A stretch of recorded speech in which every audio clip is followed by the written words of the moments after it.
Sen ne persen, sen ne melek, sen ne firişte. Hikmet böyük Allah'ta, xeyir vardı her işte. Allah sen rüyada qonaq etsə behişdə. Heç vaxtı deməzsən ki bu dünya nə ləzzətdir. Heç vaxtı deməzsən ki bu dünya nə ləzzətdir. İnsan oyan artıq, niyə qəflətdə yatırsan? Allah'a yaxınlaş son əgər həqqə çatırsan. Məsum yaranırsan, sonra çirkabə batırsan. Gül bağına əkirsən, əməlindən tikan insan. Gül bağına əkirsən, əməlindən tikan insan. Vüsal Allah'adırsa arzuların fərqi nədir?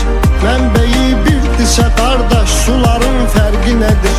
Bir şiyə, bir sünni, bunların fərqi nədir? Bir olaq, qardaş olaq, bağlayaq mübahisəni. Yetimə zülm eləmə, yandırar Allah səni. Özü yandırmasa da yandırar Allah səni. Cəhd eylə vüqar ömrünü mənalı keçirt ki, iz qoydu desinlər, deməsinlər yaşı getdi. Cəhd eylə vüqar ömrünü mənalı keçir ki, iz qoydu desinlər, deməsinlər yaşı getdi. Bədbəxtdir o aşıq ki könül sildaşı getdi. Ömrün nədir mənası, ömür yoldaşı getdi. Bədbəxtdir o aşıq ki könül sildaşı getdi. Ömrün nədir mənası, ömür yoldaşı getdi.